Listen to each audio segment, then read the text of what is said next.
léraléra. Kudos to my boss Olabi Ajasa.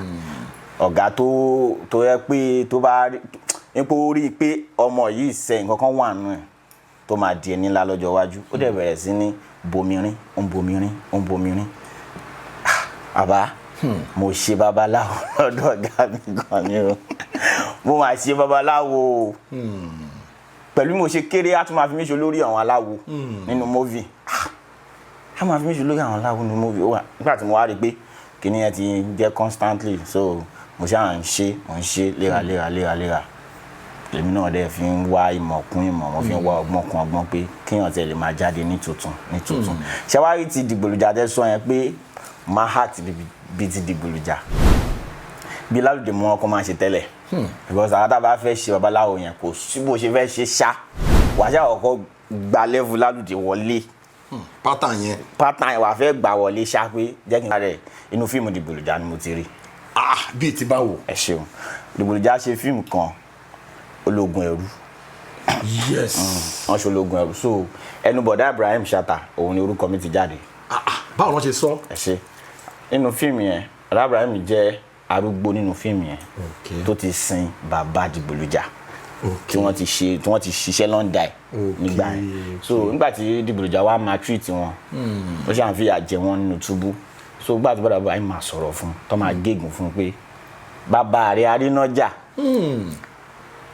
bàbá rẹ̀ Arinaja tí mo sìn láti kékeré kò ń hùwà báyìí tó fi jẹ́ pé ìwọ ọmọ ló ń hùwà báyìí ó dẹ̀ gégùn fún. So ibẹ̀ ni mo ti mú orúkọ yẹn pé Arinaja mo dẹ̀ like orúkọ yẹn láti gbà yẹn mo dẹ̀ ń jẹ́ orúkọ yẹn tí bá ti wá dé location màá lọ bá director because ọ̀tọ̀ lórúkọ tó máa kọ sí sínú script pé ẹni báyìí màá lọ bá director pé ẹ ṣe jẹ́ ká change ká orúkọ yẹn sí Arinaja. Ọlọ́run dẹ̀ fi sí mi lẹ́nu wọ́n dẹ̀ ń gbà sí mi lẹ́nu ní ọ̀dọ̀ Olabi Ajasa because a ṣe fíìmù kan gbà kan Gold Digger ní title ẹ̀. Mi ṣe inú fíìmù yẹn ara màá sì ṣe up tó 15 scenes. 15 midro nìyẹn. Èmi àti bẹ̀rẹ̀ ọdún làjẹjọ oníṣẹ́ tó pọ̀ jù. Yes. So láti bẹ̀rẹ̀ ọdún náà ti rí mi wọ́n rí mi wẹ́rẹ́wẹ́rẹ́ wọ́n pè mí sí Samuel Alajọ. Wow. Mo join Samuel Alajọ ní episode 19. Táìmì yẹn gan kẹrẹ rí àwọ̀ bébì ni bọ̀dá ọdún máa ń pè mí gbà yẹn because mo kéré gan. Ọlọ́run ṣe ń ṣe bọ́dì díẹ̀díẹ̀ a ṣe ń rí bọ́dì gbé aṣọ so àwọ̀ bébì ló máa ń pè mí táìmì yẹn wẹ́rẹ́ mo dẹ̀ bá wọn ṣe títí wọ episode 100 and something. So ká kúkú sọ pé Samuel Alajọ yẹn ló wá jẹ́ kí orúkọ yẹn kó láòdù sí dáadáa.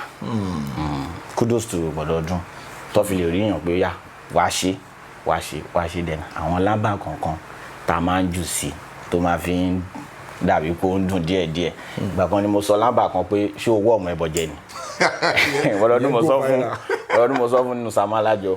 So táwọn èèyàn bẹ̀rẹ̀ sí ní ṣe challenge káàkiri alhamdulillah today here is Arinaja.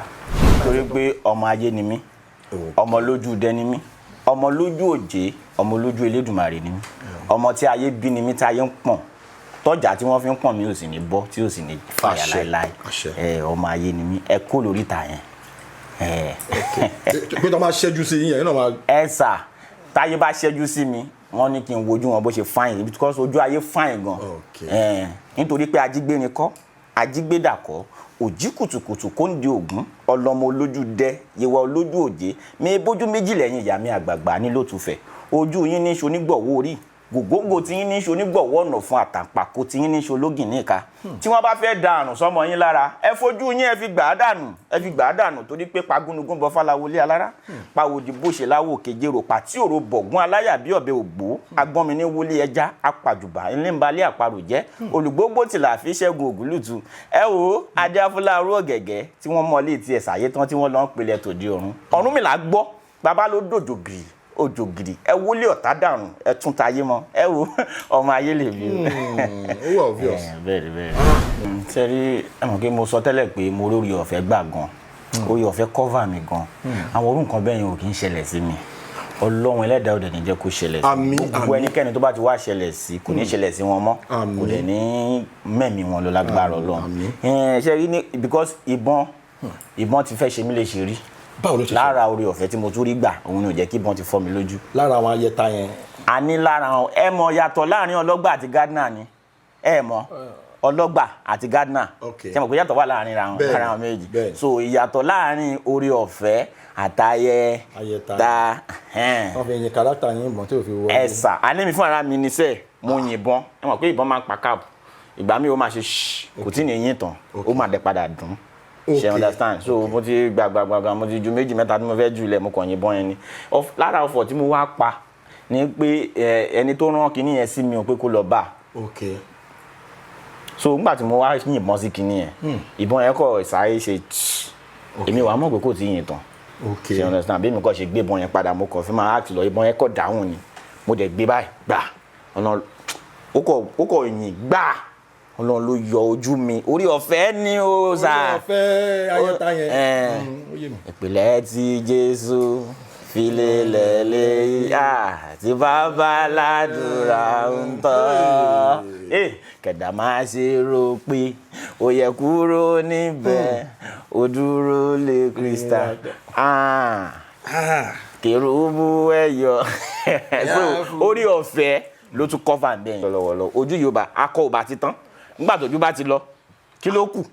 òun náà ló máa. lórí ọ̀fẹ́ láti súnmọ́ yín láti bá yín ṣiṣẹ́ táìmù kan. as a sound recordist yes kò ń ṣe ti gbéraga àwọn tó mọ̀ tí wọ́n bá ń ka sound recordist nígbà kan wọ́n máa kà mí mọ́ wọn. bẹ́ẹ̀ ni wọ́n máa kà mí mọ́. so how did you because that was going to be my next question actually. Okay. How did you go from that sound recordist to becoming an actor of note? báwo lẹ ṣe ṣe. orí ọ̀fẹ́ náà ni kudos again to my boss Owolabi Ajasa. Àbáyé ṣe ribiribi inú ayé mi Owolabi Ajasa bí ayé ṣe ń jẹ́ ayé táyé tó sì máa jẹ́ ayé ẹ̀ ní mọ̀kòrò ẹ̀ ní mọ̀nira gbogbo nǹkan tó bá ń tara yín jáde ọwọ́ bàjẹ́ òní kan ọ̀gá ni ọ̀gá mi Owolabi Ajasa. Producers, all the filmmakers, especially producers. Esa mo mo mo so sa. Especially producers because tí ó bá sí producer kò lè sí Arinaja kò lè sí actor. Bẹ́ẹ̀ ni tó yẹ bá yẹ pé bí gbogbo producer ṣe rí ni bí mi ṣe rí òun ni producers rí ni. Kò ní sí pé ẹnìkan máa produce film. Mo ti ṣe fíìmù ní ìsìn ó ti pẹ́. Méjì ni mo ṣe rí láyé mi. Arinaja àti Alákòóso Ayé. Kò dẹ̀ ṣe pé kò wù mí láti máa produce àmọ́ kìíní yẹn ò pọ̀ kúkúṣì ẹni bá dẹ̀ fẹ́ produce ó máa lówó owó náà fi ń produce Ọlọ́run á jẹ́ kẹ́ máa jèrè kò ní dìgbà tẹ́ bá ń jó kẹ́ tó lè ta fíìmù yín lágbára àmín ijó yẹn oníjó dé yìí ṣé gbogbo wa la mọ̀ jó ìjọ kò gbólúkẹ́ ṣe fíìmù kan ó kígbe lọ́nà ẹ̀rìn ẹ dákun ẹ gbà mí o ẹ wá kọ́ mi jó báwo kò ṣe fẹ́ ta fíìmù. Bàbá mi ṣàlàáfíà lẹ wà. Mo wà lórí ètò kan ni wọ́n ní kí n pe celebrity ni mo ṣe pè yín sà. ẹ ra sà. ẹ kí àwọn aráalé ẹ̀yin aráalé àwọn ọ̀gá wa bàbá Owolabi Ajasa àwọn ni àlejò wa pè lórí ètò Jeff ló ń sọ̀rọ̀ sà ẹ kí àwọn aráalé. kí gbogbo aráalé kí wọ́n ń gbọ́ mi o Owolabi Ajasa lórúkọ mi o gbogbo èèyàn mọ̀ sí ọlọ́pàá nínú sinimá àdúgbò. Ta ló pa síìfù?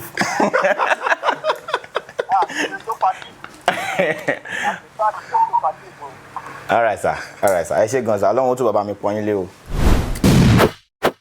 Yes, so you are welcome to another very sizzling hot edition of Unscripted with Jeff Owolewa.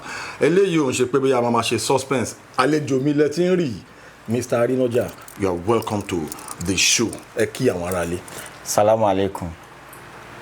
Salamu alaikum. Wa alaikum salam. Wa alaikum salam wa rahmatulahi wa barakatuhu. Ẹni sùúrù o. Mo kí ẹ̀yin èèyàn mi lọ́kùnrin lóbìnrin lọ́mọdé àti ní àgbàlagbà. Orúkọ mi ni Kabiru Adéyínká, popular nínú Arinaja. Èmi lòkòkò mẹ́kì, ọmọ ajímu tábà oògùn. Èmi ni mo kọ́lé òtútù tí mo tún kọ́tọ̀ rinrin. Èmi lọ́mọ irin gángan lé. Ọmọ irin gọ̀gọ́ òde, ọmọ irin ajíbẹ́wà jí, èmi lọ́mọ irin ajíbóògùn sọ̀rọ̀. Ẹ̀ ń bẹ́ o, ẹ̀ ń bẹ́ ṣá. Okay, ẹ sọ salamu alaikum lẹ́ẹ̀kan yẹn. Bẹ́ẹ̀ ni. Kò yé mi báwo ni wọ́n ṣe ń pín tán kíní kó kan kíní. Tó kan lè mọ̀ mú. Ẹ̀yin babaláwo báwo ló ṣe wá di pé ń sálámọ̀. Babaláwo lẹ́nu iṣẹ́, mùsùlùmí lójú ayé. As in real Muslim lójú ayé. Muslim ni mi lójú ayé. Like for real. Sà, Muslim ni mi. Ibo ni Medina wà. ibi tó wà ní ilé mímọ́ ilé Ọlọ́run Mẹ́kà Mẹ́dínà. Ló bá tán ó ní agbára. Ẹ káàbọ̀ sórí ètò lẹ́ẹ̀kan sí. Ẹ sà. Ètò yìí máa ní agbára gẹ́gẹ́ mo yẹ sọ nígbà tí mo ṣe introduction mo ní mo wà sizzling hot.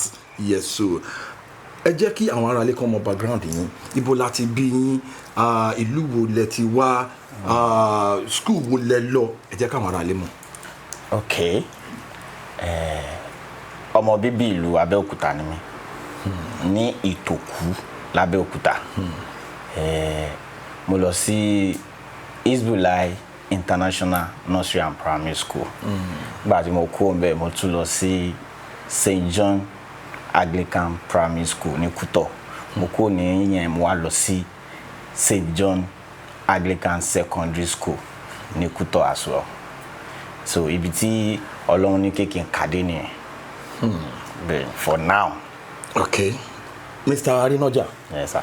Torí mo ìjókòó sẹ́gbẹ̀ẹ́ yín yìí ìṣẹ̀lẹ̀ rú ń bà mí díẹ̀díẹ̀ but mo kàn fi kò gbé náà sọmọ street. Kí ló dé? Ògùn pọ̀. Lóòótọ́ ìlú Ògùn ni mo ti wá tí mo ti ń fojú Ògùn mi ṣe Ògùn lóògùn jó Ògùn lójú Ògùn ni mo ti ń fọ̀pọ̀lọpọ̀ Ògùn romọ lóògùn dànù àmọ́ ẹ baralẹ̀ ìtorí àgbà tó bá farabalẹ̀ kò ní faragbégbá. Okay, tí máa farabalẹ̀ gbégbá. Ọmọ mo sì lè mí o. Ẹ tó gbọ́ fọ́dílẹ̀ ní ajúblò. Ẹ kò ń bẹ́ o ẹ rò dáadáa kẹ́ tó bèṣù lọ́wọ́ ẹ o ẹ sọ fún Ṣìgìdì pé kó má rodò lọ́wọ́ ẹ kí ló ń jẹ́ kò séwé kò ségbònú ayé ewé ń bẹ Ògùn sí wà ẹ má lọ wá o. Ẹ má kọjá nídìí òrò. Ìdí òrò kan náà. Ní Mùṣín ó léwu o. Ọmọ mi Mùṣín. Kẹ́ tó pọ̀ fọyín délẹ̀ àwọn tèmi máa sáré àṣẹ ń gbé ni. Bí egun bá ṣe lé yà á kì í lù ó bàbá kò sọ náà bẹ́ẹ̀ ni wọ́n sọ fún. Ok, ìyẹn náà tún dààmú kan jẹ́ kẹ́ mọ̀ nítorí pé ọmọ Mùṣín lèmi kẹ́ lè mọ̀ torí kò kí ń jẹ́ ti bàbá tọmọ kó máa làálà ṣé Mùṣín ti yín ló ṣàánú. Mùṣín olóòṣà ni o. Olóòṣà ló jókòó tì yín. ẹ jẹ́ ká mọ̀ kọ́ tán ṣe. Ẹ jẹ́ ká wọnú ètò lọ, let us get right into the nitty-gritty. Okay. Ẹ máa ń sábà ṣe character babaláwo nínú àwọn films wa then energy yín ó wà very synonymous pẹ̀lú energy dìgbòlújà torí tẹ́ bá act there has been some times tẹ́ pé tẹ́ bá wà lórí set tẹ́ bá act mo máa ń wà lẹ́yìn set mo ti lọ opportunity yẹn láti wò yín from the back set mo máa ń rí energy yín ó máa ń giving. Ibo lẹ ti kọ́ ṣé babaláwo ṣé ẹ kọ́ babaláwo yẹn bì kan ni torí pé ẹ wà very very spontaneous kó tó balẹ̀ báyìí ẹ ti dá padà you are that spontaneous and spontaneity nínú iṣẹ́ wa yìí it takes a lot of creativity. Ibo gangan lẹ ti kọ́ iṣẹ́ yẹn iṣẹ́ tíátà débi pé ẹ wá ṣe character yẹn ẹ wá kọ́ ẹ wá mọ̀ọ́dé level tẹ mọ̀ọ́dé yẹn. Ẹ ṣé mo dúpẹ́ mo kọ́ iṣẹ́ ní ọ̀dọ̀ Governor Mr. Honourable Owolabi Ajasa. No wonder. Ibẹ̀ ni mo ti kọ́ iṣẹ́ tíátà tí mo bẹ̀rẹ̀ lọ́dọ̀ wọn ní 2012. So iṣẹ́ pé ká ṣe babaláwo ká ṣe olóògùn kankan well mo ti máa ń gbìyànjú ẹ̀ dáadáa ní rí àzà. So wọ́n máa ń pe yàtà ló lè ṣe lé ta ló lè ṣe lé máa bọ́ síbẹ̀ máa ṣe àṣẹ pé bí mo ṣe ń ṣe yẹn ọ̀gá ń wò mí then àwọn senior wa náà wọ́n ṣe kí ni wọ́n wò mí ìgbà tí wọ́n bá ń ṣe script lọ́wọ́ àwọn ò ní láǹfààní àti wà ń bẹ̀ so àwọn tí wọ́n wò wá ní rí àzá ń gbà yẹn lọ́wọ́ máa sọ fọ́gà pé ẹ jẹ́ kí bọ̀bọ̀ yẹn ṣe àdèlè fẹ́ ní nǹkan báyìí ẹ jẹ́ ká fẹ́ ní róòlù báyìí so àwa fẹ́ ṣe fíìmù kan gbà yẹn ọ̀gá mi fẹ́ ṣe fíìmù kan gbà yẹn Ẹnu Ayé ni táìtù ẹ̀ wọ́n ti yàánú ẹ̀ ní South Africa so wọ́n á fẹ́ parí ẹ̀ ní Nàìjíríà wọ́n gbé àkọlé ẹ̀ ní Ẹnu Ayé so wọ́n kọ̀ sọ fún mi pé ṣé ta fẹ́ bẹ̀rẹ̀ ní ọ̀túnla yìí o Kàbírù o try kó máṣọ tó máa fi ṣe babaláwo méjì dání o bàbá mi lè súnmọ́ ọdún jọ yẹn mi lè súnmọ́ ọdún jọ yẹn pé mo máa ṣe babaláwo nu movie lóò mo ti máa ń ṣe nu Christian movie bọ̀ kò dàbí kí n ṣe ní gbangba wálé àgọ́ gan so mo bẹ̀rẹ̀ sí ní wá agbádá kiri ní lọ́dún náà lọ́hùn mo bẹ̀rẹ̀ sí ní tójú bọlé ní pé ẹjọ́ ẹ fún mi lágbádá because mi ò lára mo ò lára mi dẹ̀ ojú mi bí ó kéré ṣe understand so kí n lè wọṣọ yẹn so that màá lè fi gbé character yẹn láti sọ nǹkan tí mo fẹ́ sọ mo ṣáà rí aṣọ méjì kò dání lọ sí location ìgbà yẹn so ìgbà tí màá fẹ́ yà ọ̀gá mi wá sọ statement kan pé bó o bá ṣe ń sìn ló máa determine bóyá mo máa lò ẹ fún babaláwo bóyá máa gba shirt àbí àbó máa ṣe nǹkan mi so mo dẹ̀ sọ fún wọn pé Ọlọ́run á fún mi ṣe níjọ́ yẹn mo dẹ̀ ṣe ìwọ̀n bá tí mo lè ṣe mo ṣáà ṣe wẹ́rẹ́wẹ́rẹ́ tó fi di pé wọ́n wá ń lò mí léra kudos to my boss Olabi Ajasa ọ̀gá tó yẹ pé tó bá nípò rí pé ọmọ yìí ṣe nǹkan kan wà nù ẹ̀ tó máa di ẹni ńlá lọ́jọ́ iwájú ó dẹ̀ bẹ̀rẹ̀ sí ní bomirin ó ń bomirin àbá mo ṣe babaláwo lọ́dọ̀ ọ̀gá mi gan ni o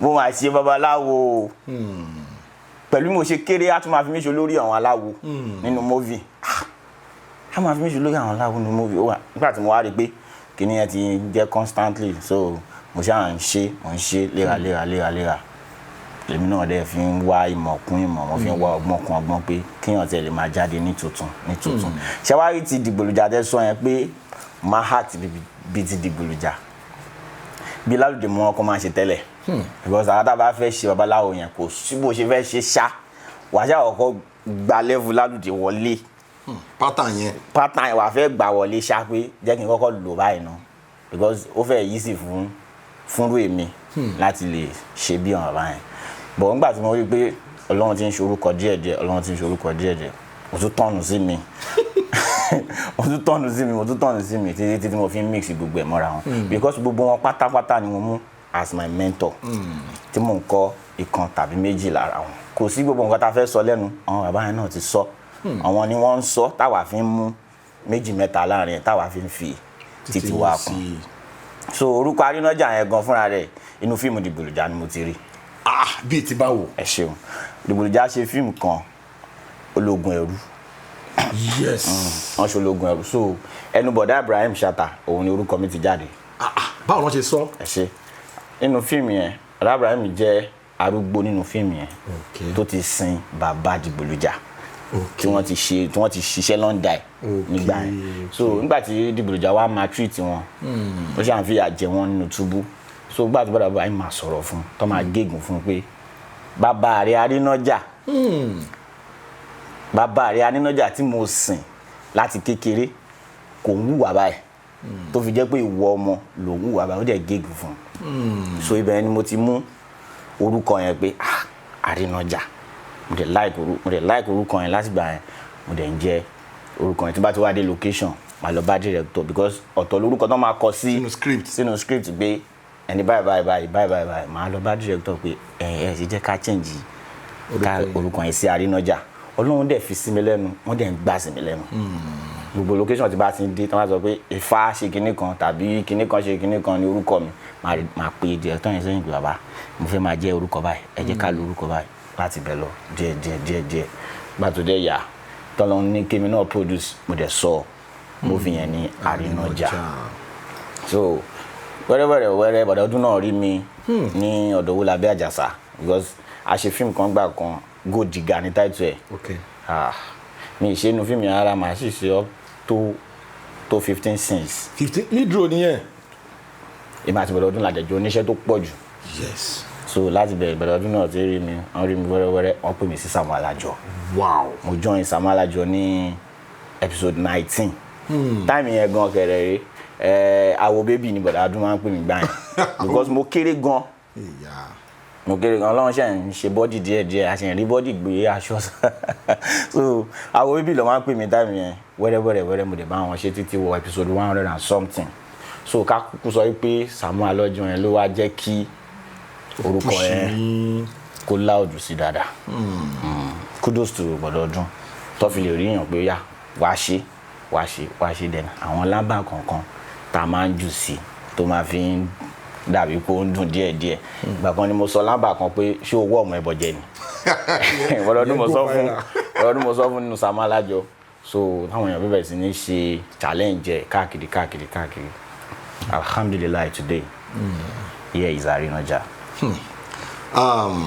Mr. Arinaja, first of all kakoko shout out to ọ̀gá wa Olabi Ajasa. Thank you for your support all the time baba because oríṣiríṣi ọ̀gá ló wà ní industry yìí ọ̀gá mi ò fẹ́ kọ́ ọmọọṣẹ́ mi ìgà ó máa prefer kó wà kó kàn máa serve òun ọmọọṣẹ́ mi tó alábẹ́ ọ̀gá mi 20 years ẹlòmíì ò tí ì wọ kámẹ́rà yes so shout out to you baba Owolabi Ajasa ẹ ṣé gan Ọlọ́run á tún máa gbé yín lọ́wọ́ sókè now ó sọ kankan sí ẹ sọ kankan lẹ́ẹ̀kan ẹ sọ pé eléré 2012 bẹ́ẹ̀ni okay ọ̀gá ni irú àwa yìí jẹ́ sí dáadáa ọ̀gá kódà kò yẹ kí n bá yín jókòó papọ̀ báyìí mi ì mọ reason. àwọn kan tún sọ pé eléré 1952 làwọn ọmọ ìlànà mi fẹ́ sọ gan wọn. 220 tiẹ̀ ni ọmọ mi ni ó sọ pé 1820 lòun ti bẹ̀rẹ̀ ṣe. àwo ò lè dá sáà nìyẹn because àwa kéré gan. so interview kan tí wàá jáde àtúwárí Kazeem Jagaba òun náà sọ pé eléré 90s lòun. ká dúpẹ́ lọ́wọ́ Ọlọ́run. so àwọn Wùnmí torí ọláyé ibodè wọn sọ eléré tí everybody jẹ́ kìíní yẹn wá go viral so onú mi dúpẹ́ lórí ètò nsì ẹ̀yin ti confess fẹ́ẹ́ náà pé eléré. 2012 lèmi dé o 2012 mo kọ̀ lórí ọ̀fẹ́ gbà ní kọ́nà ọ̀dẹ̀ jẹ́ kí n túbọ̀ rí orí ọ̀fẹ́ yẹn jalẹ̀. torí ìgbà tèmi dé industry 1822 ni sá. eléré 1822 lèmi náà. ẹ lè purọ́ torí kò ṣojú àwa. kẹ́lẹ́ máa mọ nǹkan tẹ́ fẹ́ sọ lórí ètò 1822. bẹ́ẹ̀ni. La ilaha illallah. Then dad mi bàbá tó bí mi lọ́mọ actor ni wọ́n. really. yes actor ni wọ́n Tìlálà. ẹ̀yin tẹ́ wá jẹ́ eléré 18 kìíní ó yẹ kẹ́ lè mọ̀ wọ́n. ọ̀gá làwọn tún jẹ́ sáwà. àwọn àtàwọn aláìyá Mr. Latin kan àwọn parí olódó tí parí olódó bá rí mi ní ìsìn ọmọ mi ló máa pè mí because ọmọ àti dáàdì mi close gan. ọ̀gá làwọn náà tún jẹ́ sáwà náà. so èèyàn máa jura wọn lọ náà ni àárín ni gbogbo wa wà ẹ pẹ̀lẹ́ sà. ẹ dà sà ẹ káàbọ̀ sà. ẹ pẹ̀lẹ́ àgbàṣí pẹ̀lẹ́ so actor ni dáàdì mi náà. bọ̀ wọ́n fi movie lẹ̀ wọ́n fi industry lẹ̀ fún àìmọye ọdún torí pé kò yọ owó fún wọn ní táìmù yẹn wọ́n dẹ̀ lọ ṣiṣẹ́ tí wọ́n kọ́ gangan àmọ́ Arinaja wà ń bí ọmọ Tìlálà ká dúpẹ́ lọ́wọ́ Ọlọ́run. alhamdulilayi alhamdulilayi. ibi tí energy yín pọ̀ dé tẹ́ bá ti ń ṣe kárátà babaláwo yẹn ṣé tẹ́ bá ṣe àwọn kankan bíi káwọn ayé dèèyàn mọ́lẹ̀ kẹ́ wá tú wọn bẹ́ẹ̀ ṣe máa ń ṣe nínú àwọn fíìmù yẹn gbà míì ṣé tẹ́ bá ti wá kúrò lórí set ṣé àwọn ayé ò kì í ṣẹ́jú sí yín lọ́ọ̀kan bí ìgbà tí ẹ gbé bí ẹ mọ̀ kí ara àwọn challenges tí actor máa ń face especially actor tó ń ṣerú character tètè yín yìí tó ṣe babaláwo so àwọn kan máa ń pè ok ìwọ lágbára wàá ṣeré ṣé ọ̀hún ṣẹ́jú sí yín rí lóru àwọn challenges tó lè máa ń face. nítorí pé ọmọ ayé ni mí ọmọ lójú dẹ ni mí ọmọ lójú òjé ọmọ lójú Elédùmarè ni mí ọmọ tí ayé bí ni mí tí ayé ń pọ̀n tọ́jà tí wọ́n fi ń pọ̀n mí ò sì ní bọ́ tí ò sì ní fàyà láéláé ọmọ ayé ni mí ẹ kó lórí ìta yẹn. pé tó máa ṣẹ́jú sí yín yẹn náà máa. ẹ sà táyé bá ṣẹ́jú sí mi wọ́n ní kí n wojú wọn bó ṣe fáìn because ojú ayé fáìn gan nítorí pé ajígbéni kọ́ ajígbédà kọ́ òjì kùtùkùtù kó ń di ògún ọlọmọ olójú dẹ yewa olójú òjé mi bójú méjì lẹ́yìn ìyá mi àgbààgbà nílòtúfẹ̀ ojú yín ní ṣonígbọ̀wọ́ orí gògóńgò tí yín ní ṣonígbọ̀wọ́ ọ̀nà fún àtàǹpàkò tí yín ní ṣológìn níka tí wọ́n bá fẹ́ da àrùn sọmọ yín lára ẹ fojú yín ẹ fi gbà á dànù torí pé pagúnugún bọ fáláwọlé alára pàwòdì bó ṣe láwò kejèrò pàtí òrò bọ̀gún aláyà bí ọ̀bẹ ògbó agbọ́nmi ní wọlé ẹja apàjùbà ńlẹ́ńbalẹ̀ àparò jẹ́ olùgbógbó tìlà fi ṣẹ́gun ògúlùtù ẹ wo adéafúláàrú ọ̀gẹ̀gẹ̀ tí wọ́n mọ̀lé tí ẹ̀ sàyé tán tí wọ́n lọ ń pelẹ̀ tòde ọ̀run Ọ̀rúnmìlà gbọ́ bàbá ló dòjò gírì òjò gidi ẹ wọlé ọ̀tá dànù ẹ tún tayé mọ́ ẹ wo ọmọ ayé lè bí. ó wà obvious. bẹ́ẹ̀ mo ti rí inú mi dùn. ẹ sà. ṣé ní iṣẹ́ wa yìí oríṣiríṣi risk ló wà ní táìmù kan ní Hollywood torí táìmù kan ìmọ̀ àtọ́fà yẹn pé Amẹ́ríkà ó ti yé yín so ní Hollywood ó ní actor kan tí wọ́n ṣe fíìmù lọ́wọ́ bóyá props ìbọn yẹn mistakenly kò mọ̀ bóyá live ammunition wà nínú kìnìún ó ṣàyìn ba ìkan lára àwọn crew wọ́n wà lórí set wọ́n shoot so ìbọn yẹn jáde ó ba DOP yẹn ó tún bá yàn kan náà but eventually DOP yẹn kú sí hospital ọ̀rọ̀ yẹn di yamayama gan dé court bọ́dà pé wọ́n discharge ọ̀rọ̀ yẹn case yẹn ní court so now in your line of duty tẹ́ bá ń ṣe character babaláwo yẹn ní trad set ẹ̀ mọ̀ kọ́ máa ń ṣàkàbùlà yẹn gbà ṣé ẹ ní experience mo mọ̀ kẹ́yìn máa ní ayẹta náà ṣé ẹ lẹ́ experience kan yìnbọn báyìí kó gbáù kó dẹ̀ torí ó ní actor kan Sanjay yẹ wọ́n pẹ́ time kan Sanjay wà lórí set trad set wọ́n yìnbọn ìbọn yẹn jáde báyìí ó bá Sanjay lẹ́sẹ̀ ẹ̀jẹ̀ fọ́ká everything ṣe kínní everywhere burst kó tó di pé Ọlọ́run bá resolve ọ̀rọ̀ yẹn irú experience wo lẹ́yìn ti ní rí lórí set ẹ ṣí ẹ̀kọ́ láwọn ará lè mo mọ̀ kẹ́yìn máa ní ayẹta náà. sẹ́rí ẹ mọ̀ pé mo sọ tẹ́lẹ̀ pé mo lórí ọ̀fẹ́ gbà gan orí ọ̀fẹ́ cover mi gan àwọn orú nǹkan bẹ́ẹ̀ yẹn ò kì í ṣẹlẹ̀ sí mi Ọlọ́run ẹlẹ́dàá òde ní jẹ́ kó ṣẹlẹ̀ sí Àmín, gbogbo ẹnikẹ́ni tó bá ti wá ṣẹlẹ̀ sí kò ní ṣẹlẹ̀ sí wọn mọ́ kò dẹ̀ ní mẹ́mí wọn lọ lágbára Ọlọ́run ṣe rí ní because ìbọn ti fẹ́ ṣe mí lè ṣe rí lára orí ọ̀fẹ́ tí mo tún rí gbà òun ni ò jẹ́ kí ìbọn ti fọ́ mi lójú. lára àwọn ayẹta yẹn. a ní lára àwọn ẹ mọ̀ yàtọ̀ láàrin ọlọ́gbà àti gardener ni ẹ mọ̀ ọlọ́gbà àti gardener ṣe mọ̀ pé yàtọ̀ wà láàrin àwọn méjì so ìyàtọ̀ láàrin orí ọ̀fẹ́ àtayẹ ta wọ́n fi yin kárátà yín ìbọn tí ò fi wọ́ ẹ̀sà anémi fún ara mi níṣẹ́ mo yìnbọn ẹ mọ̀ pé ìbọn máa ń pa káàbù ìgbà mi ó máa ṣe kò tí ní eyín tán ó máa dẹ̀ padà dùn ṣe understand so mo ti gbàgbàgbà mo ti ju méjì mẹ́ta tí mo fẹ́ jù lẹ̀ mo kàn yìnbọn yẹn ni lára ọ̀fọ̀ tí mo wá pa ni pé ẹni tó rán kinní yẹn sí mi ò pé kó lọ bá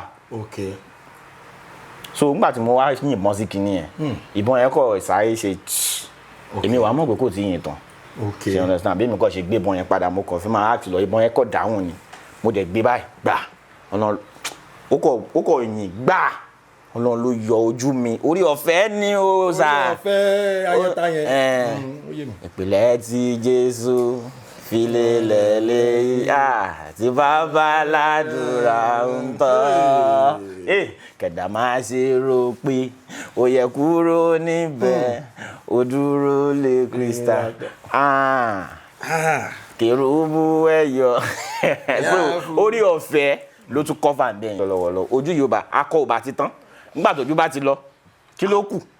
òun náà ló máa fi ń dáná kí wọn máa fi ra ẹ lẹ gẹ́gẹ́ bí àwọn àgbà. so aṣáàdúpẹ́ lọ́wọ́ Ọlọ́run. adúpẹ́ lọ́wọ́ Ọlọ́run gbogbo ẹ̀ náà ló yé wa. bẹ́ẹ̀ ṣe ń fi kóòdù sọ́nà làwa náà ń fi kóòdù decipher. láì ṣe nẹ́tíwọ̀kì. unscripted lẹ́wà kí ni a máa ń tulé wé ń bì ní. ó dà kó sí wàhálà aṣáàdúpẹ́ lọ́wọ́ Ọlọ́run. ṣé ẹ mọ̀ mí dáadáa ṣá. ní babaláwo mo mọ̀ yín. ní babaláwo lẹ fi mọ̀ mí. bẹ́ẹ̀ni. ṣé ẹ mọ̀ pé mo ti sound iṣẹ́ yín rí. ẹ ti wà lórí sẹ́ẹ̀tì nígbà tẹ́ ṣe máa ń jà ṣọ́ ẹ̀yìn àti kí ṣe lórúkọ aláyé yìí Clark American pay fún àbí bí ladies pay fún àbí kí ló bá sọ. mo kàn fẹ́ padà sórí eléré 90 bọ̀ mo mọ̀ pé ọ̀gá wa lẹ jẹ́ ṣé understand bọ̀ bẹ́ẹ̀ ṣe jọ́ ọ̀gá yẹn náà bẹ́ẹ̀ ṣe jọ́ ọ̀gá wa yẹn lórí ọ̀fẹ́ láti súnmọ́ yín láti bá yín ṣiṣẹ́ táìmù kan. as a sound recordist yes kò ń ṣe ti gbéraga àwọn tó mọ̀ tí wọ́n bá ń ka sound recordist nígbà kan wọ́n máa kà mí mọ́ wọn bẹ́ẹ̀ ni wọ́n máa kà mí mọ́. so how did you because that was going to be my next question actually. How did you go from that sound recordist to becoming an actor of note? Báwo lẹ ṣe ṣe? Orí ọ̀fẹ́ náà ni. Kudos again to my boss Owolabi Ajasa. Bàbá yìí ṣe ribiribi nínú ayé mi. Owolabi Ajasa bí ayé ṣe ń jẹ́ ayé táyé tó sì máa jẹ́ ayé ẹ̀ ní mọ̀kòrò ẹ̀ ní mọ̀nira gbogbo nǹkan tó bá ń tara yín jáde ọwọ́ bàjẹ́ òní kan ọ̀gá ni ọ̀gá mi Owolabi Ajasa.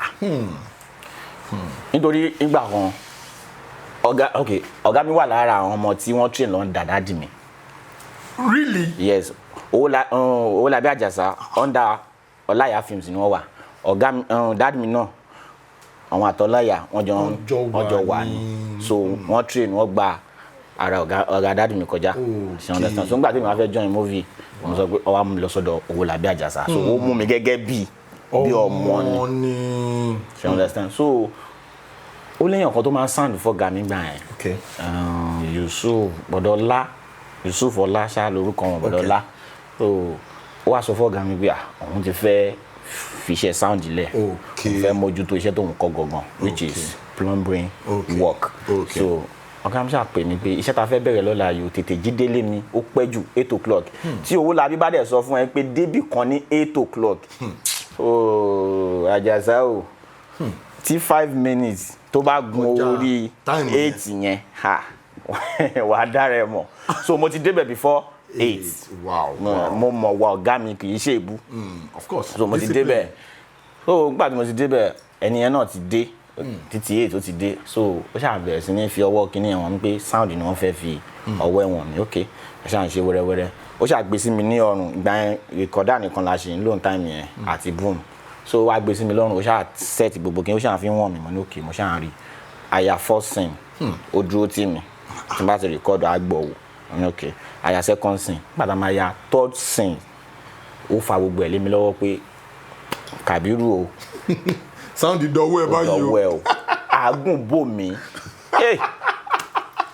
ní ríjà sound o. tó bá ba sound jẹ́ oh my god. àágùn bò mí so Owólabí ṣàn sọ fún mi pé tó bá ti ń record máa gbọ́ wò tó bá ti ń record tó bá ti yá sí nǹkan tán lọ síbi kan kó gbọ́ wò mo dẹ̀ ń ṣe bẹ́ẹ̀ wẹ́rẹ́ location yẹn àyà fíìmù méjì pọ̀ èmi mo dẹ̀ sound fíìmù méjèèjì fíìmù àti Dọlápọ̀ wà nù fíìmù tààyà yẹn kódà pé fíìmù Owólabí náà wà nù fíìmù yẹn so mo ṣáà rárá ń ṣe wẹ́rẹ́ àmọ́ ìmọ̀ òpin síbì kan because nǹkan tí mo gbé dání yẹn mo rí ní pé ó jù bẹ́ẹ̀ lọ ìtàn fi wọ̀n mí yẹn ó jù bẹ́ẹ̀ lọ so màá lọ sí ọ̀dọ̀ LUTEC wọ́n gbé yàn kan ní LUTEC Sandman ni màá pè ṣé wàá location máa lọ bá àwọn tí ń lo misa àwọn ti mọ gbogbo ẹ̀ so máa lọ bá máa fojú sí no problem Ahmed yẹn náà wà lábẹ́òkúta máa fojú sí kọ̀wé ọmọ mi ni kọ̀wé shout out to you jàre ọmọ mi. ọmọ yín kọ̀wé understand so màá tún lọ bá wọn náà so èmi àti kọ̀wé àwa jọ ṣe pẹ́pẹ́pẹ́ wọ́n máa mú mi travel wọ́n mú mi lọ sọ́dọ̀ Lala wọ́n mú mi lọ sọ́dọ̀ Murphy of a blessed memory so yeah a lọ sound fún wọn a lọ ṣiṣẹ́ ẹ ti fẹ́ rántí bí tẹ́ ti mọ̀ mí. ó ń láti jẹ́ pé mo máa ti ké fún ẹ lọ́dọ̀ Murphy. ohun yín dànù tíyàn bá tẹ so lóríṣiríṣi bẹ́ẹ̀ so mo ti sound dáadáa kí Ọlọ́run tó sọ pé bọ̀ bí mo ṣe ń sound yẹn Owólabí máa sọ fún mi pé tó o bá ti fẹ́ lọ sound anywhere máa máṣọ tó máa fi jọba aláwo dání máa aláwo dání ní ọ̀dọ̀ wọn gan ti máa ń sound lọ́dọ̀ wọn pé à ń shoot lọ́wọ́ mo dẹ̀ sound màá ti di aṣọ tí mo fẹ́ fi act tó bá ti kan sí mi mo lè ara gbé fún bóyá PA kan ní location pé wá gbé dání eléyìí ló máa tẹ̀ wá tẹ̀lé tó bá ti tẹ̀lé tó bá ti bó ti tàn rẹ̀ ó ti ń rí ìkọdù nìyẹn tó bá ti gbọ́ court eléyìí ló máa tẹ̀ so màá fi kọ́ lọ́rùn bẹ́ẹ̀ màá lọ act so tí n bá ṣe act yẹn màá máa fojú ṣọ́ acting mi màá dẹ̀ máa fojú ṣọ́ sound ní pé ṣó record because tí sound bá ti lè ní issue wàhálà ti dé fíìmù ti bàjẹ́ ó ti bàjẹ́ so ó tún wá jẹ́ pé mi mo fẹ́ act ṣé kọ́ mọ́ wà gbó mi àníṣòfò ọ̀nà méjì wọ́n wà gbó mi so ìjọ kan ti wà jẹ́ pé ọmọ yẹn kò rántí tẹ record mo ní ẹ sà court sà tí mi náfà náà ti sọ pé court mo sọ ẹ sà court sà ọmọ yẹn ò record sà mo ṣe lọ wo because sound ò gbọ́dọ̀ ní issue so wẹ́rẹ́ nígbà tó yá kò sí mo sound gan mo sound. ṣé ẹ ṣe lè sound báyìí. Conveniently my sound because ó ti wà lórí mi tipẹ́ so wọ́n lè máa dàbí àwọn tó ṣe ń lò ń sìn bọ̀ at least bá gbé sound system dání máa record. tí máa interview ọ̀yàn tí máa bá ọ̀yàn sọ̀rọ̀ a lot of times máa sọ fún pé ok ngbà wọlé ti bẹ̀rẹ̀ eré ẹlòmíràn ni ó ti pẹ́ pé ìbànújẹ́ lọ́jọ́ orí kìíní kankan lọ́mọ máa sọ pé your experience counts experience tó nínú ìdíṣẹ́ tó ń ṣe ó count gan torí your experience makes you who you are as a professional in your field you understand so ẹ sọ́nsìn pé ẹ mọ sound mi ò in my wildest imagination tó máa sọ pé bẹ́ẹ̀ ṣe good tó especially tẹ́ bá ń ṣe character yín yẹn ẹ tún mọ sound oh my very incredible it takes a lot of talent to do that. because lọ́dọ̀ Owólabí Àjàsà láàrin oṣù kan a produce rárá a máa produce 5 movies. More than that gan because Owólabí fún ara wọn PM ni wọn producer ni wọn dẹ̀ náà àwọn ọmọ ṣẹ́jẹ́ kan máa produce of course àwọn PM gan fún ara wọn tó máa gbàṣẹ́ láti ta àwọn náà la máa ṣe ṣe understand mi ò láǹfààní pé mo fẹ́ lọ sí location bóyá máa rí iṣẹ́ ṣe Ọlọ́run fún mi lórí ọ̀fẹ́ sà mi ì ṣeré o ó yé mi ì láǹfààní pé mo fẹ́ lọ sí location bóyá máa rí iṣẹ́ ṣe any location tó bá pè mí sí ní time yẹn náà wọ́n máa fún mi ní bí ò tiẹ̀ pọ̀ wọ́n pè mí kí wàá ṣiṣẹ́ ni wọ́n máa fún mi lówó so kò ṣe pé bóyá mo rí ìdojúkọ kan lọ tó yàtọ̀ sí bóyá nígbà táyìn ta bẹ̀rẹ̀ rìhásà táyìn ṣe rìhásà tó ní sówó mọ́tò tá máa fẹsẹ̀ rìn lọ ìyẹn normal of course ìyẹn normal so orí ọ̀fẹ́ wà lórí mi gan alhamdulillah.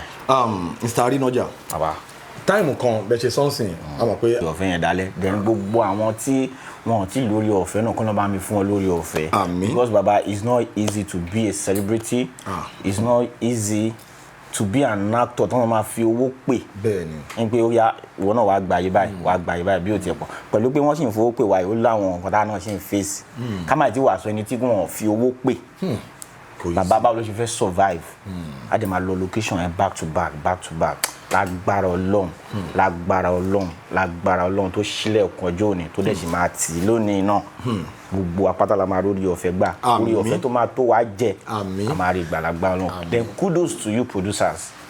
Kudos to all producers, all the filmmakers, especially producers. Esa mo nǹkan tí mo sọ sá.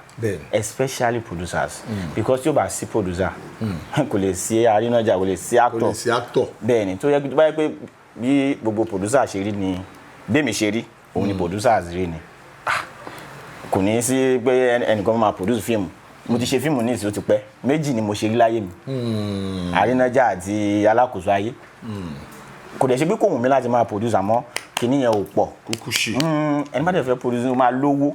Owó náà fi ń produce Ọlọ́run á jẹ́ kẹ́ máa jèrè. Kò ní dìgbà tẹ́ bá ń jó kẹ́ tó lè ta fíìmù yín. Lágbára. Àmín. Ijó yẹn oníjó dé yìí ṣé gbogbo wa la mọ̀ jó ìjọ kò gbólúkẹ́ ṣe fíìmù kan ó kígbe lọ́nà ẹ̀rìn ẹ dákun ẹ gbà mí o ẹ wá kọ́ mi jó báwo kò ṣe fẹ́ ta fíìmù. So lágbára Ọlọ́run á fún gbogbo lórí ọ̀fẹ́ gbogbo producers pátápátá ẹ máa rí èrè jẹ lágbára Ọlọ́run. When somebody is grateful ó máa ń dà torí yìnyín kẹ́ni lè ṣe mí even tí Ọlọ́run bá ṣe oore fún wa gan a gbọ́dọ̀ dúpẹ́ torí Ọlọ́run kò jẹba kò jẹja ọpẹ́ yìí náà ni. So shout out to ọ̀gá Owólabí Àjàsá once again. Thank you baba. Torí kò yí sí kíyàn rí ọ̀gá tó máa empower ọmọọṣẹ́ bí wọ́n ṣe empower yín Owólabí lómi from the scratch. Back to back dẹ̀ ni kò sí pé kọ́ fẹ́ lu babaláwo mẹ́ta ní movie èmi máa jẹ́ olórí èmi náà máa fún ní sin tó pọ̀ jù. Wọ́n máa fún ní sin tó pọ̀ jù.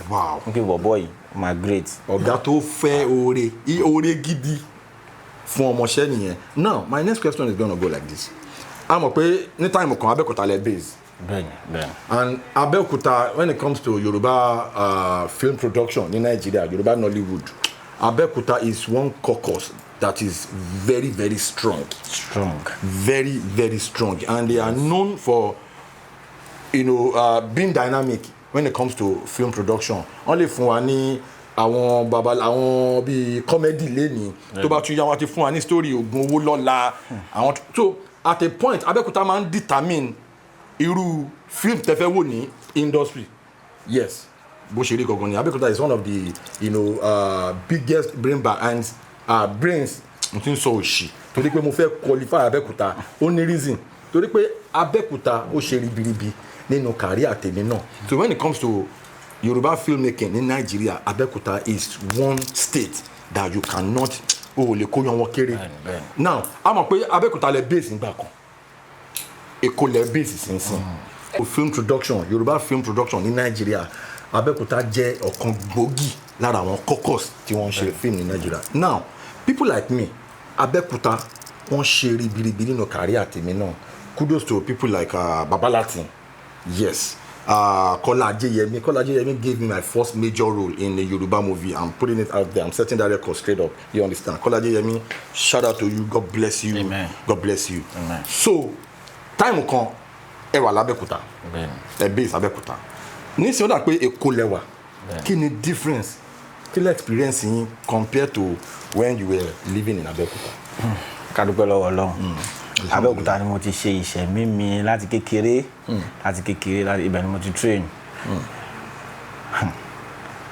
Mo dúpẹ́ lọ́wọ́ Ọlọ́run lẹ́ẹ̀kan sí. Alhamdulillah. Ó yẹ kí n ti kó l'Abẹ́òkúta ní ọdún mẹ́rin sẹ́yìn. Kí ló dé? Nígbà tí mo kò sí nǹkan kan ó kàn wù mí lọ́kàn pé mo fẹ́ move síwájú. Mo fẹ́ tún lọ gbé orúkọ Abẹ́òkúta ga nílùú bòmí because Abẹ́òkúta ni mo ti ní orúkọ Abẹ́òkúta ni pé mo fẹ́ lọ gbé orúkọ Abẹ́òkúta ga nílùú bòmí nílùú Èkó bó kò dẹ̀ síbi méjì tó wù mí ju Ìkòròdú lọ. Why? Bẹ́ẹ̀ni lákọ̀ọ́kọ́ náà mo ti máa lọ ṣiṣẹ́ ń bẹ̀ náà tí mo ti meet oríṣiríṣi èèyàn mo meet Ìjàlọ mo meet Ìjàlọ Èkejì tú mo meet ọ̀pọ̀lọpọ̀ èèyàn mo meet àbúrò Ìjàlọ náà mo ṣáà meet àwọn èèyàn ní inú Ìkòròdú so nígbà yẹn gan mo ti kọ́kọ́ wá Ìkòròdú ní 3 to 4 years back. Okay. So nígbà tí mo dé Ìkòròdú mo meet Ìjàlọ mo meet ti 220 mo meet àwọn èèyàn lóríṣiríṣi kódà mo ti sọ fún ìjà lọ pé ya kọ́ máa bá mi wálé sí Kòròdú ní tàmí ọ̀gàn ọ̀dọ̀ ìjà lọ ni mo stay sí ló scott sí gẹ́gẹ́ bí ọ̀rẹ́ sọ̀rọ̀ pé ya kí n ṣe wà mí báyìí màá dé máa lọ sí Abẹ́òkúta lẹ́ẹ̀kọ̀ọ̀kan máa padà so mo meet títí náà ní time yẹn so kọ́nà kó ṣàṣàánú wa àmọ́ mo kàn gbé lẹ́nu sọ fún ọ̀gá mi Owólabí Àjàsá ni pé bàbá mo máa fẹ́ lọ sí Ìkòròdú mo fẹ́ kó l'Abẹ́òkúta gbé lẹ́nu sọ fún ọ̀gá mi nítorí pé mo mọ̀ nǹkan tó lè bí wọn nú tó máa lọ padà gbọ́ lẹ́yìn pé ọmọ yín máa ti lọ sí Èkó ó máa ti kó l'Abẹ́òkúta so mo wá sọ fún wọn pé bàbá mo fẹ́ kó l'Abẹ́òkúta wọ́n ní ṣé kò sí mo ní kò sí nǹkan mo kàn fẹ́ tẹ̀síwájú náà ni wọ́n náà mo sọ pé kò dáa ní pé ṣùgbọ́n kí n farabalẹ̀ ní pé kí n má ì tí ì lọ ní pé kí n jẹ́ kí orúkọ yẹn túbọ̀ jù báyìí lọ ní pé kò síbi téèyàn tiẹ̀ wà torí òfin Ọlọ́run ò sí lórí ẹ̀ ní pé ṣùgbọ́n kí n ní sùúrù mo dẹ̀ gbọ́ sí wọn lẹ́nu ìjọ́ kejì síjọ́ kẹta ni mo ti lọ kẹ́rù mi kú lọ́dọ̀ ìjà lọ.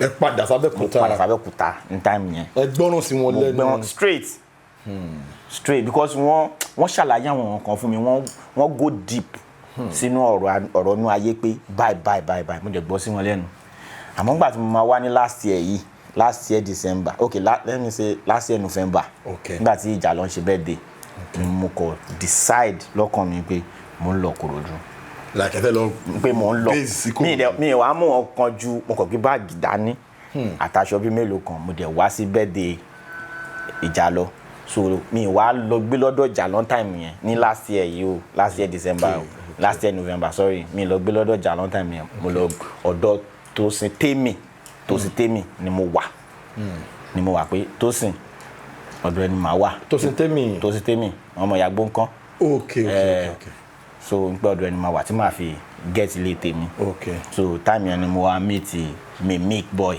the same Mimic Boy mo meet bàbá ọ̀rọ̀bọ̀ mo meet bàbá ọ̀rọ̀bọ̀ content creator mo meet òkìlókọ̀ ọ̀rẹ́ mi Bólódé Òkú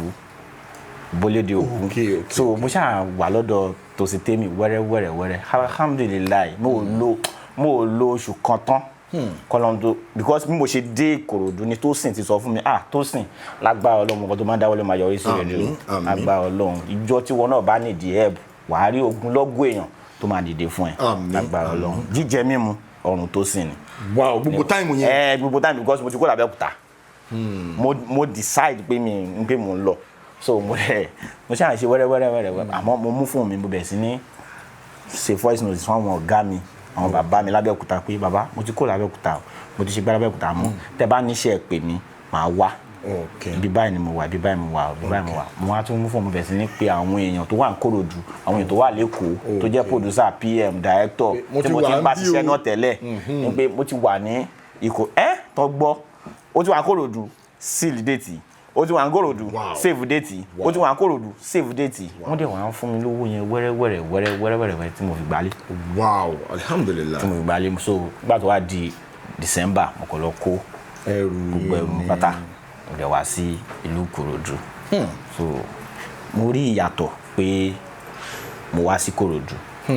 nínú kàríà mi because mo ń ṣe àwọn oríṣẹ́ lóríṣiríṣi bí mo ṣe ń ṣe ní Èkó ni mo ń ṣe l'Abẹ́òkúta náà àwọn tí ìfẹ́ mi sì wà lọ́kàn ẹ̀ tí wọ́n sì ń rí oore ọ̀fẹ́ Ọlọ́run lára mi pé bọ̀bọ́ì ẹ pè á dẹ̀ pè mí màá dẹ̀ lọ jẹ́ wọn màá dẹ̀ ṣiṣẹ́ wọn so wẹ́rẹ́ mo ṣe ń live life nínú Kòròdú ni.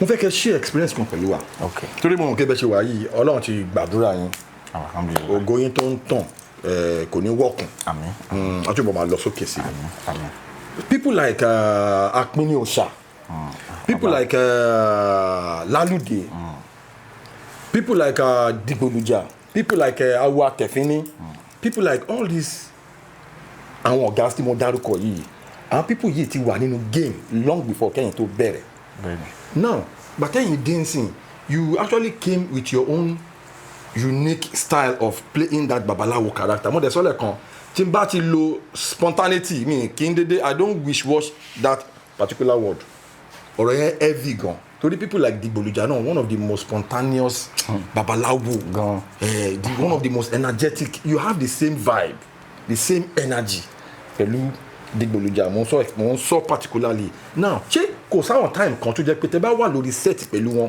bóyá ẹ lọ ṣe fíìmù kan irú àwọn characters bẹ́ẹ̀ yẹn ṣé ẹ kì í feel intimidated tẹ́ bá dérò àwọn set yẹn tẹ́ rí àwọn tẹ̀fínní tẹ́ rí àpínní òòṣà tẹ́ rí lálùdé tẹ́ rí dìgbòlùjà kí wọ́n ní àwọn awọ fẹ́ ṣe kò ṣẹlẹ̀ rí tó bá ṣẹlẹ̀ rí kí ni experience yẹn ṣẹ̀ pẹ̀lú àwọn ará yẹn.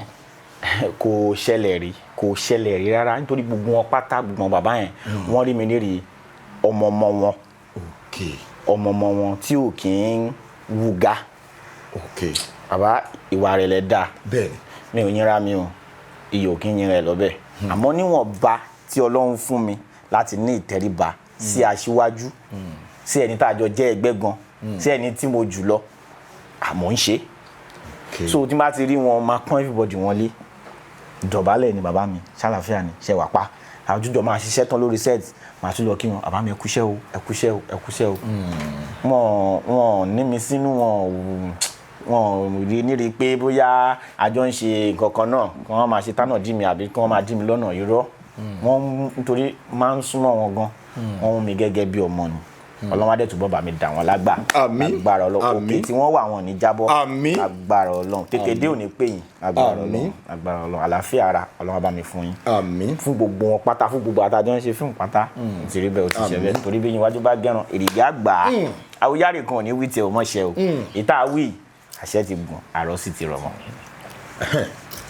That brings me to my next question ṣé àwọn fọ̀tẹ́ máa ń lò yẹn ẹ kàánú wẹ̀ ni àbí wọ́n máa ń gbé wá torí ẹlòmíì ẹ̀yà òkú ló máa ń gbé wá fóun. ṣe rí kò sí nǹkan tá a fẹ́ sọ sẹ́ẹ̀ táwọn bàbá yẹn ò ti sọ àná àwọn bàbá yẹn lèmi ń wò ṣe iṣẹ́ tèmi ń ṣe 1 or 2 3 4 5 tí wọ́n bá ń sọ ni mò ń múnú ẹ̀ tí mò ń fi tèmi kún ṣe understand èmi náà ń create kò sẹ́ni bọ̀dì tó máa sọ èmi tí bá fẹ́ kíra mi ní máa kíra mi mọ́ pé Ògùn máa ní ìlú èmi Arínájà Ògùn apákan Ògùn ìlú Ògùn ni mo ti wá tí mo ti ń fojú Ògùn mi ṣo Ògùn lo Ògùn jó Ògùn lójú Ògùn ni mo ti ń fọ̀pọ̀lọpọ̀ Ògùn romọ lógùn dànù ṣe pé creativity ni ṣe understand so o mú jágbá pọ̀ mọ́ jogbo tó fi dodidi then style tèmi fẹ́ yàtọ̀ díẹ̀ sà nítorí everybody ló mọ̀ pé young guy ni mi yes you understand so mo ṣì wá ń ta ẹ understand so social media àjọ ń lò ní ẹjọ́ ń bá wa ń bẹ̀ ní gbogbo àṣà tí bá ń píkì lórí social media máa jù nínú acting ni so at least bí wọn bá torí ọ̀fọ̀ wò mí wọn á torí àṣà tí mo fẹ́ dá wọn á torí ẹ̀ wò mí ṣe understand àdèmọ ìta ń ṣe tọ́lọ́run fi ń sọ wípé ẹ jẹ́ kó máa lọ síwájú sí so bó ṣe rí nìyẹn. wọ́n wà lórí set kan ẹ wá ṣe àwọn ọ̀fọ̀ yẹn ẹ wá ń fi àwọn slang àwọn trending slangs ẹ ń fi sínú ẹ mo wà lẹ́yìn set yẹn wọ́n á ní it takes a lot of creativity gẹ́gẹ́ bẹ́ẹ̀ ṣe something láti infuse kìíní yẹn then iṣẹ́ tá à ń ṣe yìí ayé ti dáyé social media ó láwọn notes kọ̀ọ̀kan tí wọ́n gbọ́dọ̀ máa touch láti máa fi appeal sáwọn audience kọ̀ọ̀kan tí wọ́n kì í ṣe traditional Yorùbá movie audience wa láti appeal sí àwọn people yẹn báwo lẹ ṣe máa ń ṣe tó jẹ́ pé ẹ kàn lè pọ̀fọ̀ yẹn lọ ẹ kàn máa ju trending slang kan sí ni báwo lẹ ṣe máa ń ṣe tó dẹ̀ máa ń blend kò kí ń tàsé. wọ́n ní adùn ó ṣe bí ohun tí Elédùmarè lọ́wọ́ sí aṣòro ó ṣe bí ohun tí Elédùmarè ò lọ́wọ́ sí Ọlọ́run tẹ̀rí ẹ̀ bá fún mi pé kí n lè máa ṣe nítorí tí n bá fẹ́ lọ sí set tí wọ́n ti gbaṣẹ́ oníṣẹ́ báyìí ìjọba even kankan máa send the script mo ti máa ní lọ́kàn pé ibi tí mò ń lọ yìí máa dáṣà bẹ́ẹ̀ máa jù sí láàrin so kí n tó lọ location yìí máa sọ́kọ́ lọ sí social media kí ló ń trend mo ti lo kíní portable fi àtìrí mo ní ṣòwò pé tó o bá dé láfihàn wá owó ni wọ́n wá ọmọ ẹ̀gbá ò ní gbàgbàkúgbà gbà fún Mórísì ni gbà fún gbàdà gbogbo ohun tí n bá sọ ni káyé máa gbà portable ló ní bọ̀ èmi mo ṣe máa jù sínú ọ̀rọ̀ tí mo fẹ́ sọ tó dẹ̀ máa blend tó máa jókòó síbẹ̀ ẹ gbọ́ mi sà ẹ sà tó máa jọra wọn tó máa jókòó mo máa ta ní kí àmì ti ṣe kọ́ yìí. ìyẹn funny ọmọ kìíní tí egungun máa ń sọ pé it's massive baby it's crazy baby mo jù sí because jẹ́ kọ́ wọn tó ń wò náà rẹ́rìn díẹ̀ máa ẹ̀rọ tó bá ti dé sìn mi ṣá mi ìfẹ́ mọ bó o ṣe jẹ́ sadist tó at least ẹ̀rẹ̀kẹ́ á gbé ẹ̀rẹ̀kẹ́ á sì gbé fúnkẹ́ pé bọ̀bọ̀ ẹ má pa mí so tèmi ṣe wà ní. Kí ni the most challenging experience yín torí iṣẹ́ wa yìí is a creative world. Creative minds we go through a lot of challenges in the course of our career. Èmi náà ní tèmi oríṣiríṣi èèyàn ìkan tiẹ̀ sọ fún mi ní àná tí mo lọ bá wọn sọ̀rọ̀ ó sọ fún mi pé àwọn ṣeré kan ní yẹ̀ kan àwọn dẹ̀ tún fún ọ̀gá àwọn lówó káwọn lè feature nínú fíìmù yẹn at the end of the day àṣé wọ́n ṣe gbé kámẹ́rà síwájú àwọn báyìí àṣé wọn record gbàtí fíìmù jáde àwọn lọ ya owó àwọn wá lọ ra fíìmù 2000 copies sí fíìmù yẹn àwọn wá bẹ̀rẹ̀ sí ní pín yẹ̀yẹ́ àwọn káàkiri àwọn èèyàn àwọn ládùúgbò only for them to watch the movie àtàwọn ṣe nínú movie. Imagine. Kí ni the most challenging experience títí yín ó máa ń funny but it is our reality. Ẹ ṣí ẹ títí pẹ̀lú àwọn aráalé. Èmi ò ní challenges kan lọ títí wọn bá nǹkan tó kọ̀ ṣẹlẹ̀ sí mi ní time kan ní Abẹ́òkúta mo forúkọ bẹ ní ẹ láṣẹ kọ́lọ́n bá mi pèsè fẹ́ nìyẹn kò ní ni tó bá ní á fún mi. Kí ló ṣẹlẹ̀? Ó pè mí sí location mo dẹ̀ play lead role nínú gbó kìjikìji ẹ̀sà location ọ̀gá mi ni mo ti kúrò ní ọdún yẹn tí mo sọ fún ọ̀gá mi pé bàbá mo ní location báyìí mo pẹ̀lú mi pé kó wá sound fún mi kó wá stand kó dẹ̀ bá mi sound ló mọ̀ sound fún ọ̀gá mi time yẹn níbi kẹ́ni ẹ wá stand fún mi kó lè bá mi sound iṣẹ́ yẹn. Kẹ́lẹ́ lọ sí location kí lè lọ mo sọ fún ọ̀gá mi pé mo lọ location ọ̀gá mi ló tún yọ owó ní pé gbà lọ sí location yẹn wọ́n fún mi pé because tí n bá ṣiṣẹ́ tán ọ̀gá máa fún mi lówó. Wọn ní ìwòpọ̀ ọmọọṣẹ́ mi ni. Irọ́ wọ́n bá ṣe tiẹ̀ tán ó máa fún mi lówó pé gbà. Nígbà yẹn gan tí mi tẹ̀ tí lórúkọ gan ó tún máa fún mi lówó pé owó iṣẹ́ ni gbà ìyẹn tí bá ti sound tán gbà owó iṣẹ́ ni. Ní ìsìn gan tó bá ti bá ṣiṣẹ́ tán sìn gan ó máa fún mi lówó máa sọ fún mi pé kò ń ṣe owó ẹ má bínú. Tí ó bá fún mi kò sí nǹkan tí mo fẹ́ ṣe àwọn máa lọ ni. So òun ló fún mi lówó time yẹn pé kí n máa lọ. Nígbà tí mo wá dé location owó yẹn mo fi wọ mọ́tò dé location ọ̀nà ló ní kán fún mi lówó tó bá yẹ pé wọn ò fún mi lówó yẹn ni ẹsẹ̀ ní bá fi kúrò nínú abúlé yẹn.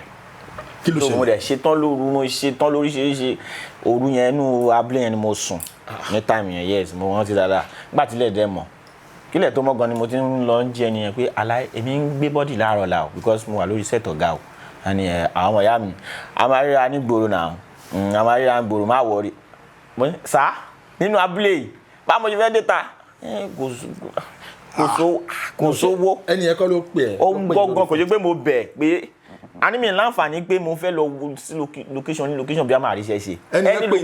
Ẹni location tí n bá lọ wọ́n pè mí ni n pé kí n wá act. So tí mo dẹ̀ ti rò pé a máa fún mi lówó nígbà. Gbà tí àwọn ayé ò máa ṣe. So ó dẹ̀ sọ pé kò sówó lọ́wọ́ mo dẹ̀ because mi gbọ́dọ̀ má lọ parí iṣẹ́ ọ̀gá mi ẹni tí mo fi síbẹ̀ náà níbi tó ń lọ so èmi dẹ̀ kó lóko yẹn mo dẹ̀ so mo ò fi bẹ́ẹ̀ ní challenges kankan mo lóye ọ̀fẹ́ a ní kí n túbọ̀ jẹ́ dalẹ̀. Àmín. No ní challenges kankan mi. Okay. Challenges tẹ́sán yìí challenges ni ó funny létí but ẹ̀yin lẹ mọ̀ reality tẹ́ face ní ìjọ tí ẹ̀ ń sọ yìí. Now a ti dé abala tí à ń pè ní famous phone call. Okay. Ẹ máa gbé fóònù yẹn máa wo contact yín celebrity bíi ti tẹ́ mọ̀ pé tẹ́ bá pè báyìí ló máa gbé kọ́ yín tí kò ní bójú yín jẹ́ ẹ máa wá pè é kó máa shout out wọn lórí fóònù ó tán. Okay. Àwọn aráalé fẹ́. My phone. Ẹ bá wọn mú fóònù. Ẹ bá wọn mú fóònù. Fóònù mi wà bẹ́ẹ̀ ẹ kọ́kọ́ sí kìlọ̀ gbé. Ẹ̀yin tí wá àlejò wa ti gbé fóònù wọn wọ́n máa ń pe èèyàn tó jẹ́ celebrity bíi titi wọn ká bá ẹnìyẹn sọ̀rọ̀ ní orí ètò ká ṣe hello ní abẹ́lẹ̀ láwà báyìí celebrity phone call la máa ń pè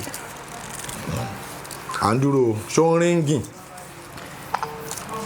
ó ti ń ríngìn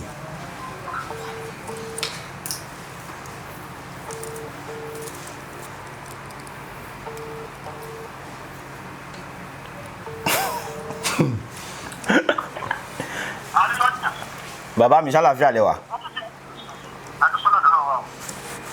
Mo wà lórí ètò kan ni wọ́n ní kí n pe celebrity ni mo ṣe pè yín sà. Ẹ rà sà. Ẹ kí àwọn aráalé ẹ̀yin aráalé àwọn ọ̀gá wa bàbá Owólabí Àjàsà àwọn ni àlejò wa pè lórí ètò Jeff ló ń sọ̀rọ̀ sà ẹ kí àwọn aráalé. Kí gbogbo aráalé kí wọ́n ń gbọ́ mi o Owólabí Àjàsà lórúkọ mi o gbogbo èèyàn mọ̀ sí ọlọ́pàá nínú sinimá àti owó. Ta ló pa chief?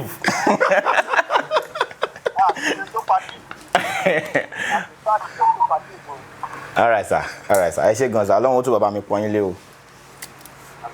All right sir. Ó ní agbára gan ní orí ètò, ó wà very incredible. Ṣájírí ó dáa kí aròyìn èèyàn ká dẹ̀ bá bẹ́ẹ̀. Owólabí Àjàsá, ẹ jẹ́ kí èmi náà relate experience mi tí mo ní pẹ̀lú wọn, pẹ̀lú àwọn ará ilé. Nígbà táwa náà bẹ̀rẹ̀ iṣẹ́ fíìmù, àwa tẹ̀ máa ń danupá káàkiri ni. Àjànupá dé Abẹ́òkúta.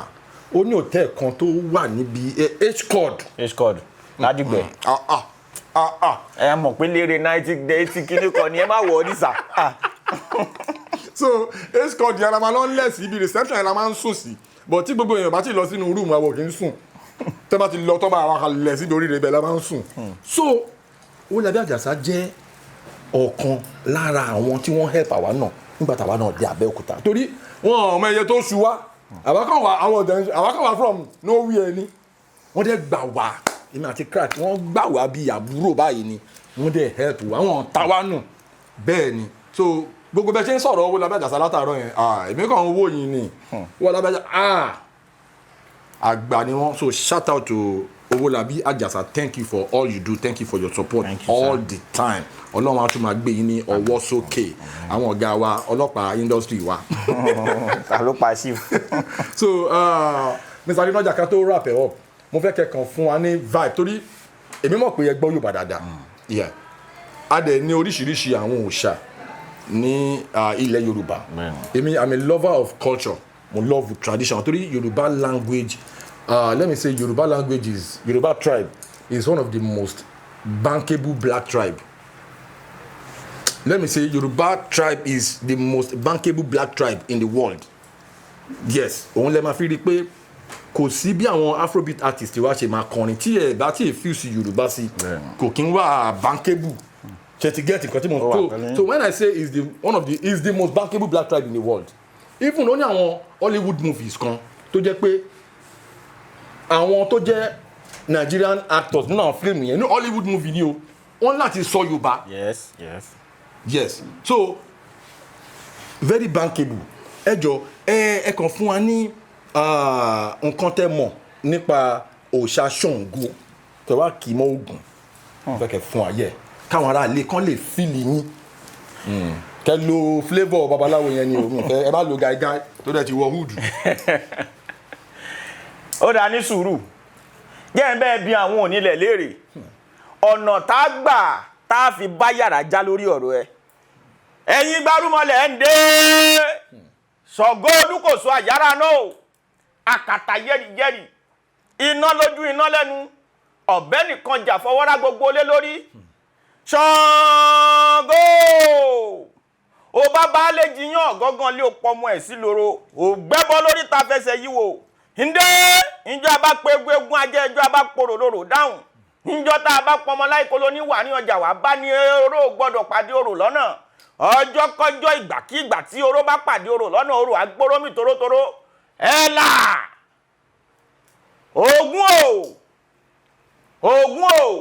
Ògún lákàyè ọ̀sì ìmọ̀lẹ̀, olómi ń lé fẹ̀jẹ̀wẹ̀, ọ̀làṣọ́ ń lé fi mọ̀ kí mọ̀ bóra. Ògún tó bá ro kókó dé, Ògún tó bá rodò kó bọ̀, mo fẹ́ kó jẹ́ bí oníṣẹ́ iná, mọ́ jẹ́ bí oníṣẹ́ oòrùn. Tó níṣẹ́ iná bá sunjú fún ni àjẹ́, bó níṣẹ́ oòrùn bá sunjú fún ni àájú dànù. Ẹ̀ǹdẹ́ kẹ́ẹ̀jí torítorí o, nítorí pé torítorí lè kú jí nínú igbó. Ẹ̀ǹdẹ́ kẹ́ẹ̀jí tiyètiyè, nítorí pé tiyètiyè ńlẹ̀ jájí nínú ibú. Àlọ́ apẹ̀rẹ̀ níjọba lójú oorun, àlọ́ àpèsè ní jírun mọ́lẹ̀ nírànjẹ́. Ègbè ránran ṣẹ́kẹ́ṣẹkẹ̀ ní ti babaláwo koríko jẹ́gíjẹ́gì ní jí wọn nílé ojúgbé. Adíá fún Ọ̀rúnmìlà ìpè, bàbá ń lọ lóyè ẹ jíire, ó jẹ́kú méjì wọn ni kò jíire, ó jẹja méjì wọn ni kò jíire. Bàbá máa jí ó jí akọ àparò méjì, wọ́n ní ìgbà yìí ló jíire rẹ̀ ó. Ẹ̀ǹdẹ́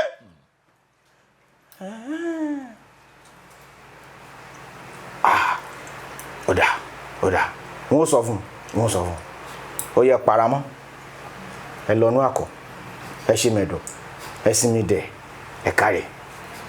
Wo arábìnrin àti bímọ rẹ kù sí dẹ̀dẹ̀, ọ̀gẹ̀dẹ̀ kì í gbọ́dọ̀ kó yàgàn ọmọ wẹrẹ ńlẹ̀ aládìí. Ṣàngó fún ọlọ́mọ, ó lè wá fún ọlọ́mọ tán kọ́mọ òun mọ̀ fagbó. nítorí pé bí ọ̀rọ̀ iná báyìí ni mo ń ṣe Ṣàngó báwo wá ní Ṣàngó ó ṣe fún ọ lọ́mọ tọ́mọ òun ò ní di Faruku bá ń ṣáná sí láàdù yìí mò ń bọ̀ mo bí ọ̀rìn. Oh my God. Wow. Baba, you are doing very, very good. Thank you, sir. Ibi tọ́lọ̀ ń bá yín gbèdé báyìí, àìṣẹ̀ṣẹ̀ bẹ̀rẹ̀ ni. Ògo yín ó máa tàn sówó, á tàn sọ́lá, á tàn sí ẹ̀mí gígùn, baálẹ̀ ọrọ̀. Kí ló dé? Ẹ ṣé gan-an. Ká pè yín tẹ́ jẹ́ wa lórí ètò. God bless you. God bless you. Thank you for your support all the time. God bless you too. I am so happy to have you on the show. Inú àwọn ará ilé náà dùn torí a lot of times when they see you in the movies, ó yàtọ̀ sí kọ́ máa rí yín real life kan bá yín sọ̀rọ̀ wọ́n náà wọ́n báyìí inú mi dùn gan. Ẹ ṣeun gan. Fíìmù wo lẹ ti ṣe tẹ fẹ́ gbé jáde tàbí ẹ jẹ́ káwọn ará ilé mọ̀? Kọ́lọ́run ó ṣàánú wa ní olókùnmọ̀ struggle náà ní báṣẹ ọ̀gá mi. Mo ti ya Arinaja, mo ti ya Alákòóso Ayé, méjì tí mo sì yà nìyẹn. Àmọ́ story ń bẹ́ẹ̀lẹ̀ ohun mi kémi náà ya fíìmù. Ohun mi kí n dóríṣiríṣi ara nù fíìmù, kí n ṣe different characters. Àmọ́ kò sí agbára ẹ̀ mo rò pé Ọlọ́run á ràn mí lọ́wọ́, Ọlọ́run á gbé àánú dìde, story ń bẹ́ẹ̀lẹ̀ ká yà lókù. Àmọ́ méjì tí mo ṣe ẹ ṣe mọ́ jẹ yẹn lọ́nà tó bá bàjẹ́ kẹ́ gbélé náà. Àmọ́ fíìmù wà lóríṣiríṣi tí mo feature dáadáa, ìkan wà ń tà ń sìn ìyá àgan lóríṣiríṣi. Ẹ ṣáà tẹ́ bá ti lọ sí YouTube ẹ type Arinaja, tẹ́ bá type Arinaja gbogbo fíìmù tí mo wà ó máa jáde. Ẹ máa jẹ yẹn lọ́nà. I trust you guys. God will continue to bless you. Amen. You shall not fall. Amen. No weapon fashioned against you shall prosper. Gbogbo nǹkan tẹ́ bá ń dáwọ́lé ló máa yọrí sí rere o. Ifá ní èní àríyàn láàrin ìjọ mẹ́rin ìgbónisẹ́nu ìgbóni ṣùkùṣùkù. Àwòrí ń lóde fún ọjọ́ kan fórí orí ń tìkọ̀ lọ́run bọ̀ wá sí kọ̀lé ayé. Wọ́n ní òun orí bá ti yàn lórí ó ṣe ní gàgà ní gògó, òun orí bá ti yàn lórí ó ṣe orí tí ó dàdé àmọ́ dádé ní gàgà ní gògó, òun orí bá ti yàn lórí ó ṣe orí tí ó lówó àmọ́ lówó ní gàgà ní gògó, òun orí bá ti yàn lórí ó ṣe orí wo yan orí owó. Àmín o. Orí ọlá o. Ìwọ yanrí rí lágbára Ọlọ́run àní bùnìbùnì ká bá wọn jójó ẹ̀sìn àní kún rèwerèwe o àní kún rèwerèwe o oṣù bàbá baláwa ibi ò ní ṣẹlẹ̀ sí wa lágbára Ọlọ́run gbogbo ìdílé tí ibi ti ṣẹlẹ̀ sí Ọlọ́run bá ràn wọ́n lọ́kàn má jẹ́ kí wọ́n rírú ẹ̀ mọ́ inshallah bí kudratullah wàlà haúlá wàlà kùwátà ilà abilà ilà ilẹ̀ àsìn because Olúwa sọnù ọ̀rọ̀ ẹ̀ ó ní pé ẹ̀kọ̀ọ̀kan èmi yóò ṣí ẹ béèrè èmi yóò ṣe mo kọ̀kùn fún owó mo béèrè fún àlàáfíà kó ló wà kó fún gbogbo wa ó ní ẹwà ẹ̀yin tó ń ṣiṣẹ́ àtẹ̀yin tó ń ṣe iṣẹ́ tí adìẹrù wúwelé lórí ó lè ní ṣetán láti fi ìsinmi fún ọkàn yín Olúwa fi ìsinmi fún ọkàn gbogbo wa ó ní mo dúró sórí àpáta ti Kristi ilẹ̀ mìíràn ìyanrìn ni ẹ wo ó ti rí bẹ́ẹ̀ ẹ má jẹ́ ń lọ fà ẹ ti gbọ́ God bless you thank you so much my name still remain Arinaja God bless you. Thank you so much. Then keep watching Jeff Unscripted with Jeff Owolewa. God bless you. Thank you so much. Ẹ̀yin tí wá as we gbogbo bí àlejò wa ṣe sọ wọ́n ní story wà ńlẹ̀ rẹpẹtẹ àmọ́ kúkúṣì owó òun ló ń dá wọn dúró ẹ jọ mo dẹ̀ mọ̀ pé bá ṣe ń wò wá àwọn olólùfẹ́ wa pọ̀ gan tó máa ń wo ètò wa then àwọn olólùfẹ́ yín náà wọ́n pọ̀ gan tó ń wo ètò yìí ẹ̀yin tí Ọlọ́run bá fún lágbára ẹ jọ àṣàkọ story wà ńlẹ̀ rẹpẹtẹ ẹ kàn sí wọn ẹ fún wọn ní social media handle yín kan. ní Instagram at Arinaja official ní TikTok Arinaja TV or Arinaja 1 ní YouTube Arinaja TV ní Facebook Arinaja TV any social media tẹ́ bá ṣá ti wà ẹ̀yin ta Arinaja ayé méjì jáde ẹ̀ bẹ́ẹ̀ ni èmi ni ó gbé wá fún yín ọ̀ nífẹ̀ẹ́ lómi ìṣe mi ọ̀ tẹ̀ nífẹ̀ẹ́ lómi ìṣẹ̀yìn náà àṣẹ agbára Ọlọ́run. So as we come to the end of the show Unscripted with Jeff Owolewa, if you know that you are watching my program you have not subscribed, please subscribe to this channel Jeff Owolewa TV and smash that notification bell so when my next video is popping up you're gonna be the first to see it. God bless you for watching. God bless you for dropping those beautiful comments. Jeff Owolewa is my name. See you on the other side. Peace. Holla.